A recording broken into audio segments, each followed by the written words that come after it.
प्यारे विद्यार्थियों, हम हिंदी कहानी के विकास के बारे में चर्चा कर रहे हैं और अभी तक हमने हिंदी कहानी के प्रेमचंद पूर्व युग, प्रेमचंद युग और प्रेमचंदोत्तर युग के बारे में चर्चा की है। अब हिंदी कहानी के अग्रिम काल अर्थात स्वातंत्र्योत्तर काल के बारे में हम कुछ चर्चा करेंगे। तो आज के व्याख्यान में हम जानेंगे कि हिंदी कहानी ने स्वातंत्र्योत्तर युग में किस प्रकार से अपनी विशेषताओं को विकसित किया, किस प्रकार से हिंदी कहानी आगे बढ़ी और उत्तरोत्तर विकसित होती रही। जहाँ तक स्वातंत्र्योत्तर काल की बात है तो सन 1947 के बाद कहानी में अनेक परिवर्तन हुए। कहानी के कथ्य में, शिल्प में, संवेदना में, चेतना में अनेक परिवर्तन हुए।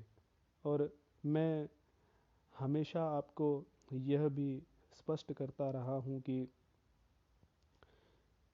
जैसी देश काल की परिस्थितियाँ होती हैं, साहित्य भी वैसा ही बनता है। और यह तो सर्वविदित बात है कि 1947 के बाद जैसे ही भारत स्वतंत्र हुआ तो जनमानस, राजनीति, सामाजिक, पारिवारिक सभी स्थितियों में एक आमूल-चूल परिवर्तन हमें देखने को मिला था। और इसी कारण से कहानी के शिल्प, कथ्य, संवेदना और चेतना में भी हमें परिवर्तन देखने को मिला है। विद्यार्थियों, यही नहीं, 1947 के बाद यदि हम इतिहास पर दृष्टिपात करें तो 10-15 वर्षों में अनेक बार इतिहास में परिवर्तन होता रहा। हमारी आकांक्षाएं, हमारे मूल्य परिवर्तित होते रहे। मैं आपको उदाहरण के रूप में यह बता सकता हूँ कि पहले 10 वर्ष हमारे आकांक्षाओं और आशाओं के वर्ष रहे कि हम आज़ादी के बाद इस बात की आकांक्षा करते थे, इस बात की आशा रखते थे कि भारत समृद्ध होगा और उसी के साथ ही सब भारतवासियों का जीवन भी समृद्ध होगा। लेकिन धीरे धीरे स्थितियों की वास्तविकता हमारे सामने आने लगी। हमारी असफलताएं, हमारी विफलताएं हम देख रहे थे, चाहे वह आर्थिक क्षेत्र में हो, चाहे वह राजनीतिक क्षेत्र में हो। राजनीति का जो स्तर हमारे स्वतंत्रता सेनानियों ने, जो मूल्य राजनीति के हमारे स्वतंत्रता सेनानियों ने स्थापित किए थे, वे सभी धीरे धीरे विखंडित होने लगे। और उससे जनमानस को, साहित्यकार को, सभी को निराशा झेलनी पड़ी और वो निराशा भी साहित्य में परिलक्षित हुई।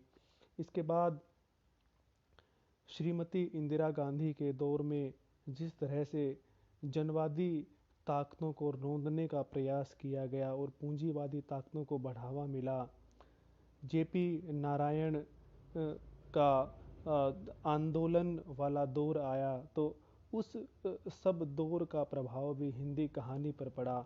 और इस सब को देखते हुए हिंदी कहानी में निरंतर परिवर्तन आते रहे। हिंदी कहानी पर अंतर्राष्ट्रीय जो कहानी के आंदोलन चले, उनका प्रभाव भी परिलक्षित होता हुआ दिखाई देता है। जैसे फ्रांस की एंटी स्टोरी तथा इसके साथ ही अस्तित्ववाद इत्यादि जो दर्शन समय समय पर पश्चिम में आते रहे, उन दर्शनों का प्रभाव भी हम हिंदी कहानी पर देखते हैं। जैसे हमने प्रेमचंदोत्तर युग में देखा था कि मनोवैज्ञानिक कहानियाँ लिखने की एक परंपरा पश्चिम से ही हम मान सकते हैं कि विकसित हुई थी, जिसके पुरोधा कवि जैनेन्द्र इलाचंद्र जोशी और अज्ञेय जी हम जान चुके हैं। इसके अतिरिक्त यदि हम कहानी के आंदोलनों की जो कि इस दौर में चले बात करें तो उनका एक कारण यह भी था कि क्योंकि समाज में स्वार्थ और जल्दी से जल्दी सम्मानित होने की, जल्दी से जल्दी प्रसिद्ध होने की आकांक्षाएं भी साहित्यकारों में जाग रही थी। तो इस कारण से उन्होंने प्रसिद्ध होने के लिए या अधिक से अधिक अपने नाम को आगे बढ़ाने के लिए कई कहानी आंदोलनों को बिना सोचे समझे ही, बिना कोई बड़ा विचार लिए ही शुरू कर दिया। और परिणाम यह हुआ कि उनमें इतनी अधिक विचार शक्ति ना होने के कारण ये कहानी आंदोलन छोटे छोटे कहानी आंदोलन बनकर रह गए। और दो दो तीन तीन वर्ष के अंतराल पर कहानी आंदोलन कहानी के विकास में हम देख सकते हैं। इसके अतिरिक्त यह भी बात यहाँ बताना आवश्यक होगा कि कई कहानी आंदोलन तो समानांतर रूप से एक ही समय में साथ साथ चल रहे थे। तो इस समय लगभग 6-7 कहानी आंदोलन लगातार 2-3 वर्ष के अंतराल पर या समानांतर रूप से चले और फिर वैसे ही वे कहानी आंदोलन लुप्त भी हो गए। तो हम यदि स्वातंत्र्योत्तर काल की हिंदी कहानी के बारे में चर्चा कर रहे हैं तो इन सभी आंदोलनों को संक्षिप्त रूप से हमें जान लेना आवश्यक है, ताकि हम समझ जाएं कि हिंदी कहानी की आंदोलन किस प्रकार से चले और किस आंदोलन की क्या क्या विशेषताएं थी। इस दौर में जो प्रमुख कहानी आंदोलन हम जिनको प्रमुख रूप से गिन सकते हैं, उन प्रमुख कहानी आंदोलन इस प्रकार से हैं। पहला नई कहानी, दूसरा सचेतन कहानी, तीसरा अकहानी, चौथा सहज कहानी, पांचवा समांतर कहानी, छठा सक्रिय कहानी और सातवां जनवादी कहानी। हम इन कहानी आंदोलनों को संक्षेप में जानने का प्रयत्न करेंगे कि इनकी क्या क्या विशेषताएं थी। पहले हम बात करते हैं नई कहानी की।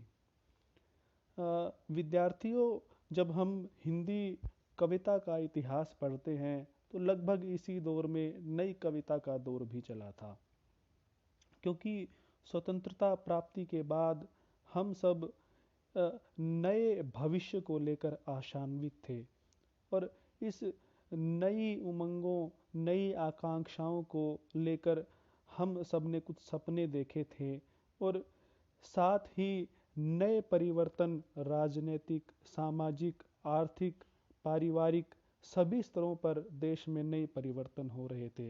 यदि राजनीतिक परिवर्तन की बात करें तो देश अंग्रेजों की गुलामी से मुक्त हो गया था। इसके साथ ही सामाजिक स्तर पर देखें तो दलितों को और स्त्रियों को स्वतंत्रता का अनुभव हुआ था। वे भी अन्य वर्गों के साथ कंधे से कंधा मिलाकर चल रहे थे। उन्हें भी समाज में सिर उठाकर जीने का अवसर प्राप्त हुआ था।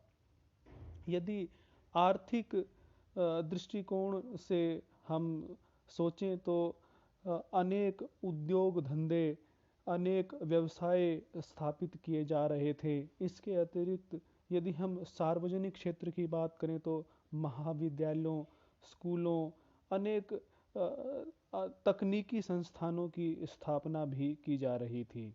यदि पारिवारिक स्तर पर देखें तो प्रेमचंद के समय से ही यह प्रारंभ हो गया था कि पुराने पारिवारिक मूल्य या पुराने पारिवारिक संबंध टूटने लगे थे और नए पारिवारिक मूल्य, नए पारिवारिक संबंध अब स्थापित होने लगे थे।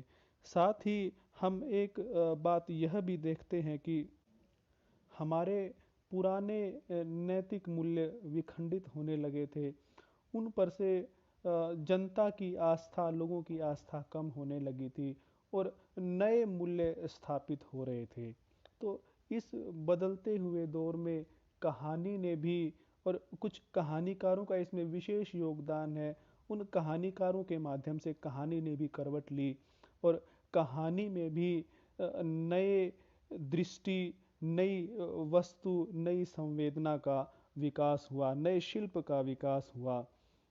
और इस कहानी के जो अगुआ हम जिनको मान सकते हैं, उनमें मैं 3 नाम प्रमुख रूप से लेना चाहूँगा: राजेंद्र यादव, मोहन राकेश और कमलेश्वर।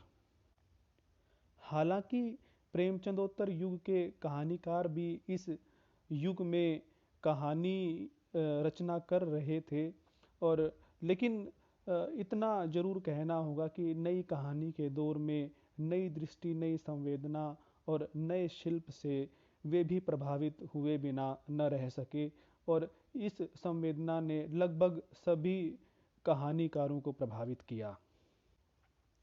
यदि हम नई कहानी की प्रमुख प्रवृत्तियों की चर्चा करें तो नई कहानी के लेखकों ने कहानी में परिवेश की विश्वसनीयता पर अधिक बल दिया। उनका कहना था कि हमारे चारों तरफ जैसा परिवेश है उसको विश्वसनीय ढंग से कहानी में उकेरा जाए। इसके साथ ही अनुभूति की प्रामाणिकता का भी जिक्र किया गया कि लेखक का जो अनुभूत सत्य है उस अनुभूत सत्य को कहानी में उतारा जाए। इसके अतिरिक्त अभिव्यक्ति की ईमानदारी के प्रश्न पर भी चर्चा की गई कि अभिव्यक्ति ईमानदार ढंग से, यानी जो भी अभिव्यक्त करना है वो ईमानदार ढंग से, ईमानदारी पूर्वक रचनाकार अपनी रचनाओं में व्यक्त करे। और यदि हम नई कहानी के कथ्य की चर्चा करें तो नई कहानी का कथ्य बड़ा विस्तृत कथ्य है। चाहे वह महानगर हो, चाहे वह छोटा कस्बा हो, चाहे वह गांव हो, सभी क्षेत्र, चाहे वह छोटा हो या बड़ा हो, सभी का यथार्थ चित्रण हमें नई कहानी में मिलता है। मध्य वर्ग का जीवन उस समय कैसा था, इसका भी मार्मिक अंकन हमें नई कहानी में देखने को मिलता है।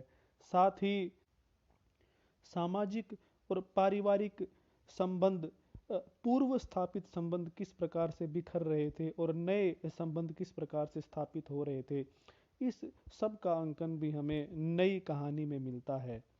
विद्यार्थियों, उस समय राजेंद्र यादव ने एक दुनिया समानांतर एक पुस्तक की रचना की।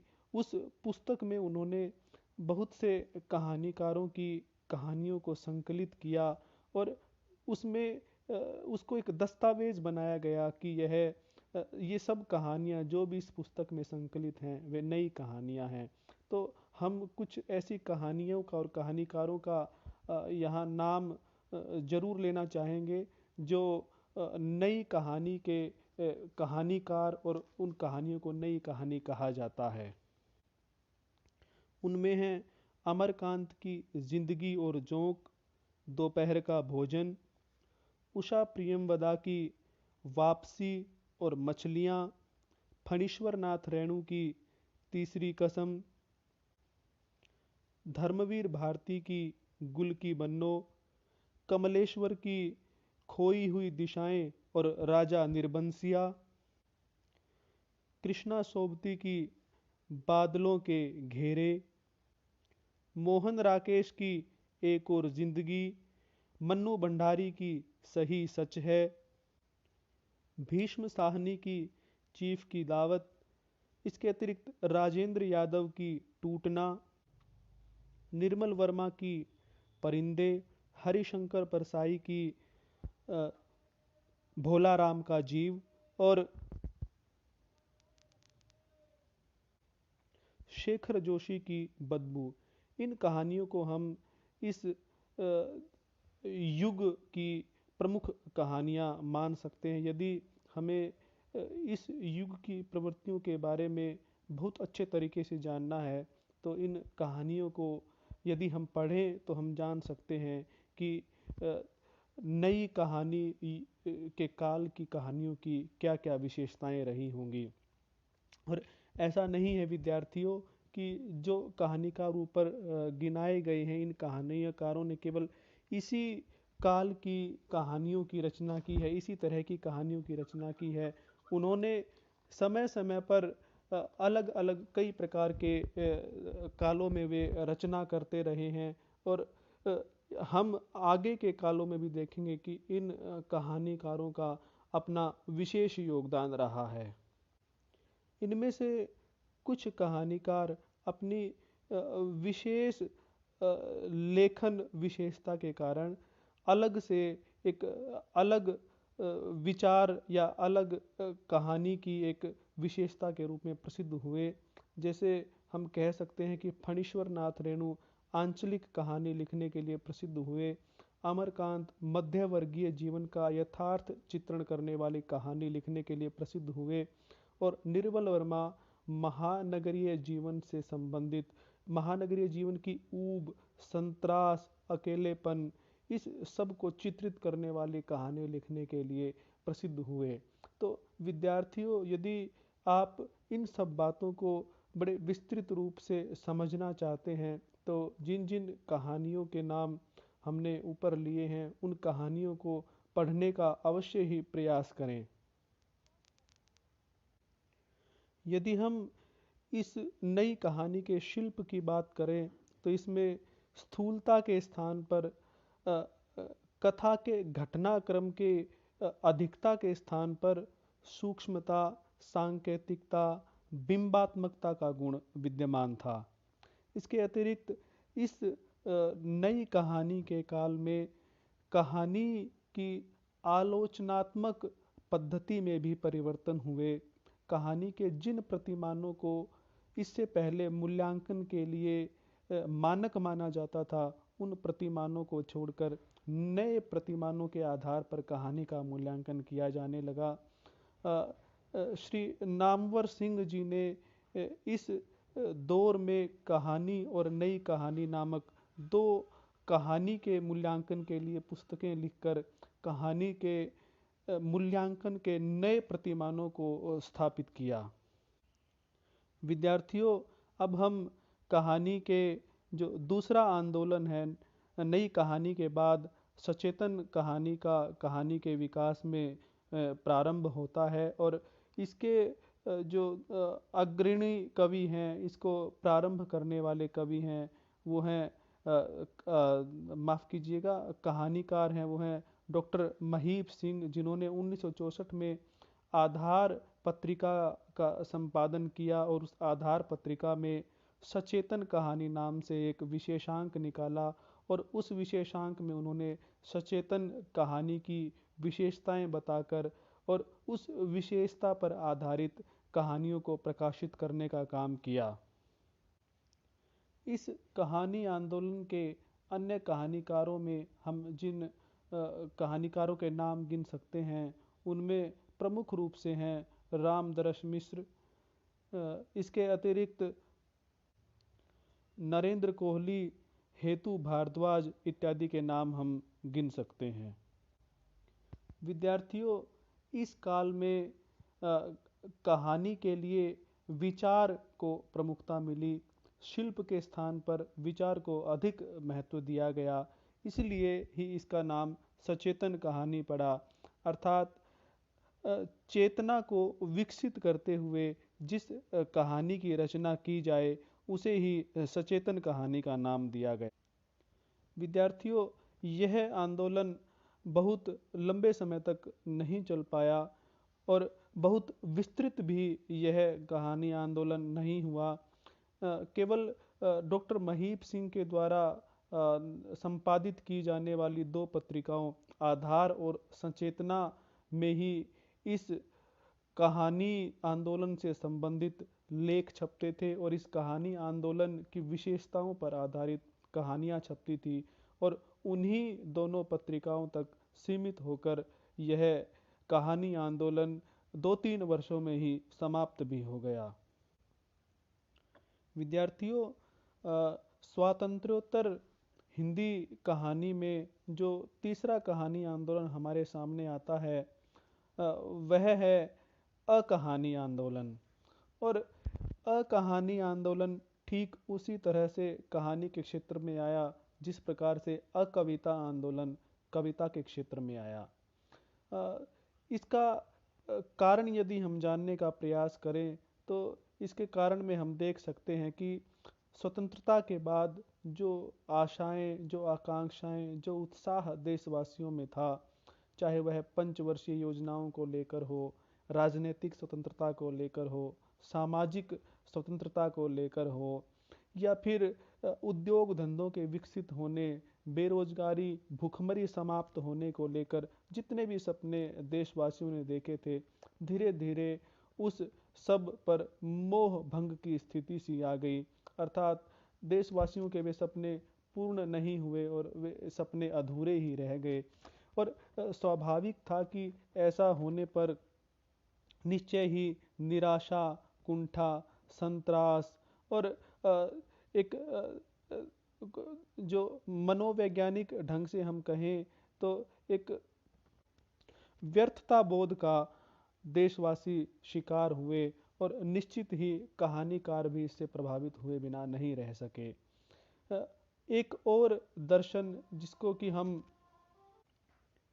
इसके अतिरिक्त राजनीति में जिस तरह का छल कपट का वातावरण पनप चुका था, जिस प्रकार से दलबंदी, दलों का टूटना और दल बदलना, ये सभी स्थितियां जनता के सामने थी, तो जनता को उससे बड़ी निराशा हाथ लगी और पहले के सारे राजनीतिक मूल्य, सामाजिक मूल्य, पारिवारिक मूल्य सभी टूटने लगे। और इस विघटनकारी परिस्थितियों ने समाज को झकझोर कर रख दिया, और इसी कारण से पहले के सभी प्रतिमानों को नकारते हुए कहानीकारों ने भी कहानी का विकास किया। और इसमें लेकिन नए प्रतिमान तो अवश्य स्थापित करने का प्रयत्न किया गया, लेकिन धीरे धीरे यह कहानी कुंठा, संतरास, व्यर्थता बोध, अजनबीपन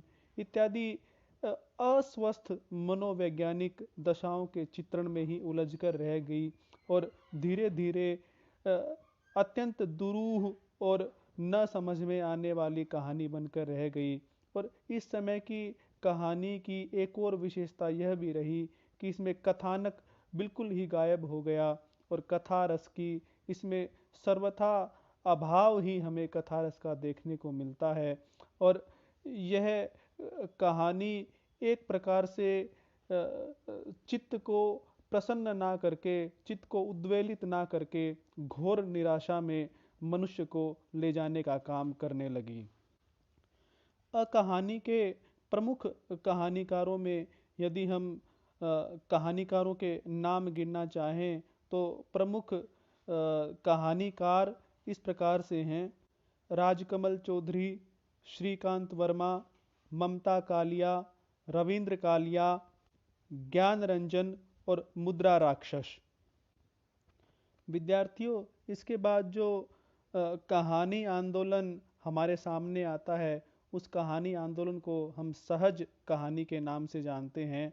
और जैसा कि नाम से ही स्पष्ट है कि अकहानी आंदोलन और सचेतन कहानी में जिस प्रकार से एक शिल्पबद्ध, एक विशेष शिल्पबद्ध या विशेष कथ्य और विशेष वस्तु, विशेष संवेदना वाली कहानी के लिखने की बात की गई, उस बंधे हुए शिल्प, बंधे हुए कथ्य और बंधी हुई संवेदना को तोड़कर कहानी को सहज रूप से लिखने की बात सहज कहानी के आंदोलन में कही गई। और इस आंदोलन के अग्रणी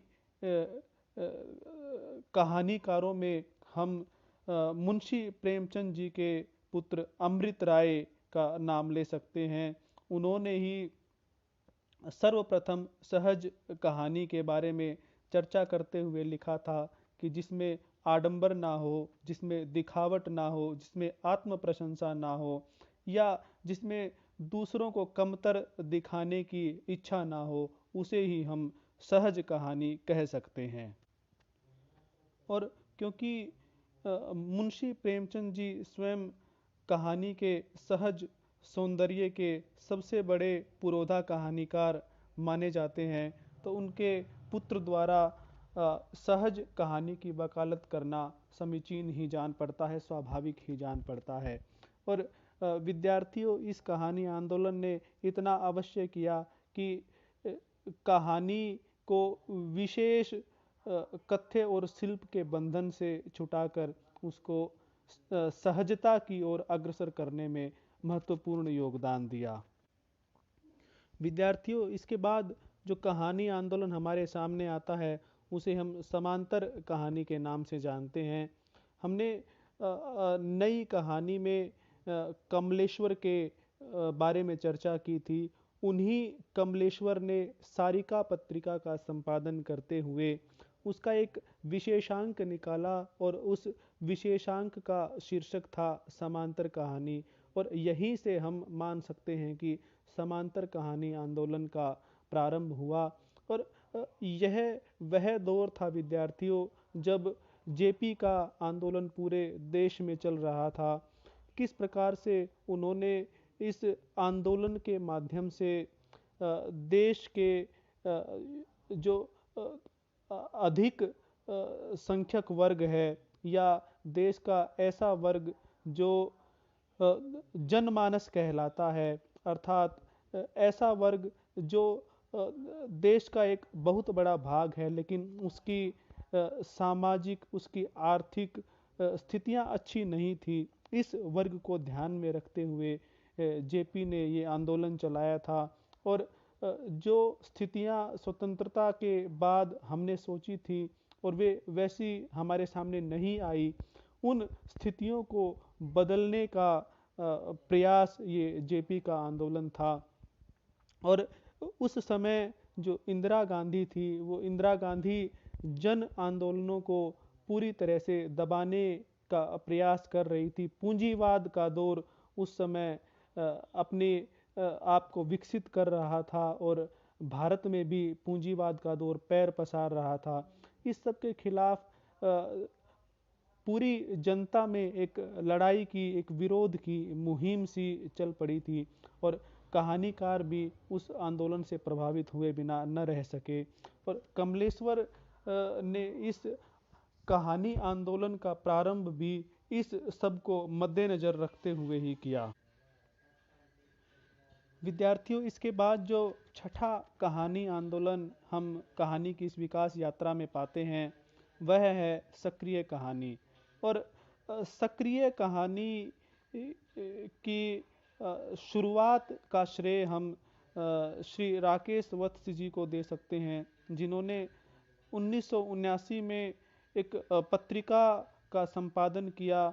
और उस पत्रिका का नाम था मंच, और इस मंच पत्रिका में ही उन्होंने सक्रिय कहानी का विशेषांक निकाला और कहानीकारों को उस प्रकार की कहानियां लिखने के लिए प्रेरित किया।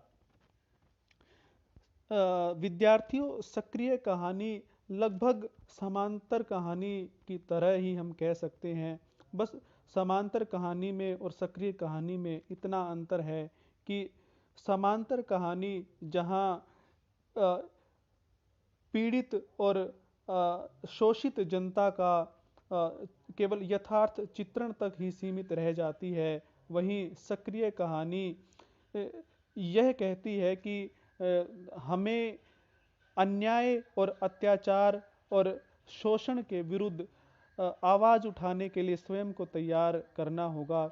अतः हम यदि सक्रिय कहानीकार की कहानी को पढ़ें तो हम पाएंगे कि सक्रिय कहानी के पात्र कहीं न कहीं हमें इस बात का प्रयास करते नजर आते हैं कि किस तरह से स्थितियों को बदला जाए, अन्याय, अत्याचार और शोषण का विरोध किया जाए।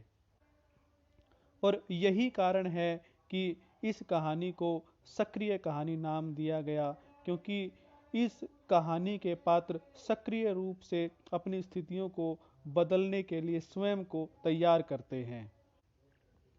इस कहानी आंदोलन के प्रमुख कहानीकारों में चित्रा मुदगल, रमेश बत्रा, वीरेंद्र मेहंदी रत्ता और स्वदेश दीपक आदि का नाम हम गिन सकते हैं।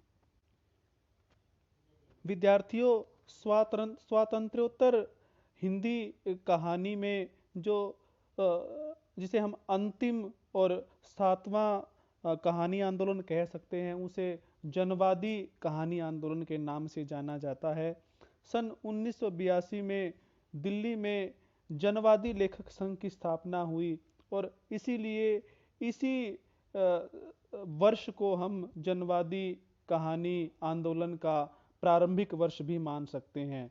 भले ही 1982 को हम इस आधार पर जनवादी कहानी लिखने का प्रारंभिक वर्ष माने, लेकिन इसकी शुरुआत तो प्रेमचंद जी से ही हो चुकी थी, क्योंकि जनता से सरोकार रखना और उसकी बातों को या उसके चित्रण को कहानी में उतारना, ये सब प्रेमचंद जी के युग से ही चला आ रहा था। उसके बाद जो हमने मार्क्सवादी लेखकों की चर्चा की, जिसमें यशपाल, रांगे राघव, नागार्जुन और भैरव प्रसाद गुप्त, इसके बाद हमने फणीश्वर नाथ रेणु और इसके अतिरिक्त भीष्म साहनी और हरिशंकर परसाई आदि की कहानियों के बारे में जाना, तो ये सभी कहानीकार जनवादी कहानियाँ पहले से ही लिख रहे थे।